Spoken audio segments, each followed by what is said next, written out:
Have you ever argued with your partner and suddenly noticed your baby go quiet? Not just calm, but unusually quiet. Or maybe they started crying, even though no one touched them. And sometimes they just stare, those wide, still eyes, looking at you, as if they're trying to understand something they don't have words for. Now, here's something most parents never stop to ask.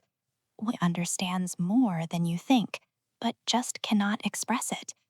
What if in that exact moment, while you believe they are too young to know what's happening, their brain is actually recording everything?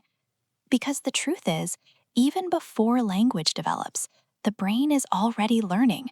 And what your baby sees during your fights doesn't just stay in that moment, it quietly shapes how they will feel, trust, and love for the rest of their life.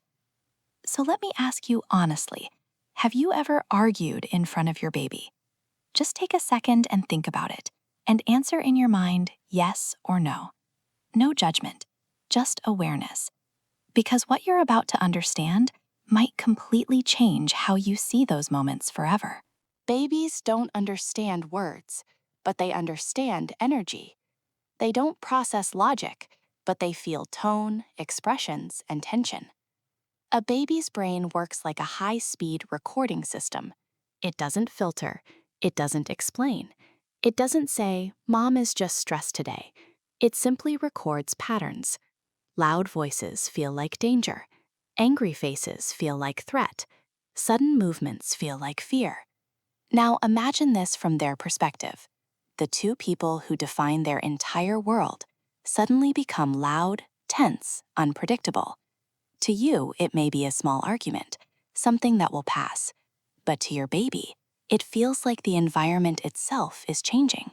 And in that moment, their brain is trying to answer one very important question. Is this world safe or not? And if you've ever noticed your baby becoming unusually quiet or suddenly clingy after a fight, that's not random. That is their brain trying to cope with something it doesn't yet understand. And that silent stare we talked about earlier, those still, observant eyes, we'll come back to that. Because that moment is not emptiness, it is processing. Inside your baby's brain, there's a small but powerful structure called the amygdala, the brain's alarm system. Its job is simple: detect danger and prepare the body to respond.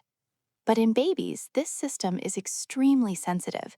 It doesn't wait for real danger. It reacts to emotional intensity. So when voices rise, when tones become sharp, when expressions change suddenly, the alarm goes off instantly. Stress hormones like cortisol begin to rise. The heart beats faster. The body prepares for something to go wrong, even though no one is physically harming them.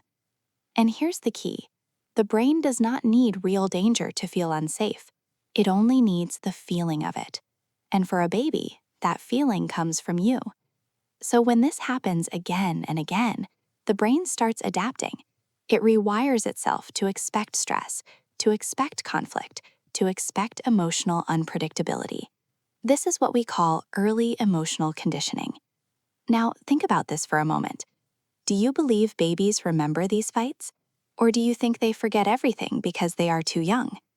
Just pause and decide your answer in your mind, because the truth is deeper than it seems.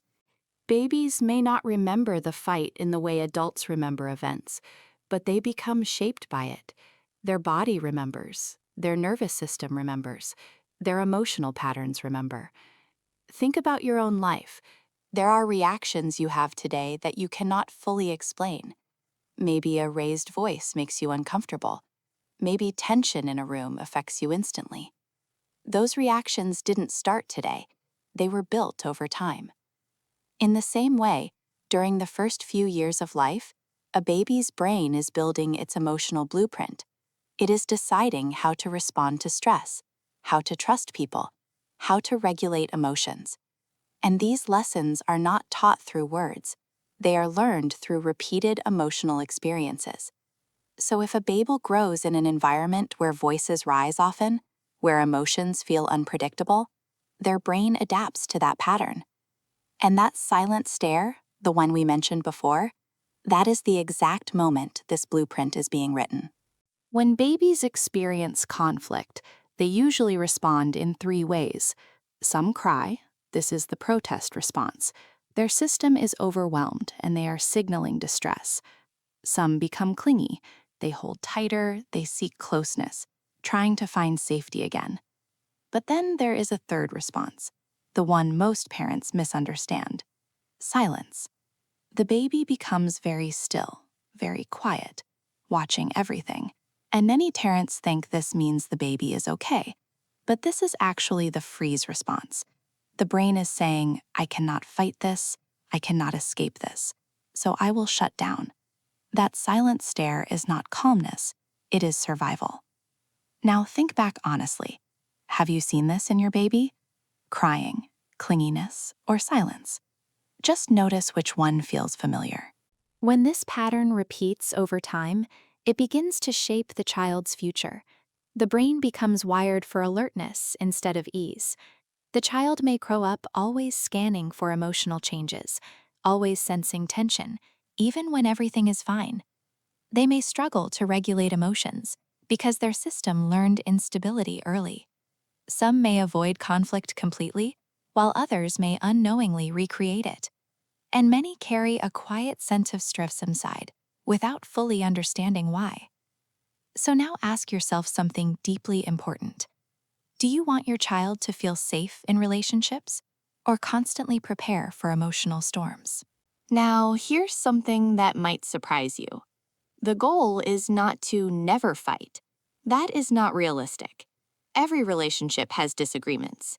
The real question is, what happens after the fight? Does your baby see calmness return? Do they hear softer voices again? Do they feel the environment settle? Because when they do, something powerful happens. They learn that even when things feel broken, they can be repaired. This is called emotional repair, and it is one of the most important lessons a child can learn. If a baby only sees conflict, they learn fear. But if they see conflict followed by repair, they learn trust. So just reflect for a moment. After an argument, do you return to calm in front of your child? Let's come back to the beginning. What if your baby understands more than you think? Now you know they don't just understand, they absorb. You don't need to be perfect. You just need to be aware. Lower the intensity of conflict, because disagreement is normal, but aggression creates fear. Be mindful of your tone, because tone speaks louder than words. Repair quickly. Let your child see that calmness comes back. And reconnect through touch, through presence, through softness. Because safety is not built by avoiding mistakes. It is built by how you respond after them. Now let's return one last time to that moment. Your baby, standing there, quiet, watching you. Earlier, that moment may have seemed small, but now you understand. It is powerful. Now imagine this instead. After the argument, your voice softens, your body relaxes. You sit down, you hold your baby, and the environment shifts from tension back to safety. Now your baby records something different. Not just conflict, but repair. Not just fear, but reassurance. And that one pattern, repeated over time, teaches them something that will stay for life. That even when things break, they can come back together. So tell me, what matters more? Avoiding all fights, or showing your child how to repair after them? Think about it and share your answer. Because sometimes, awareness is all it takes to change everything.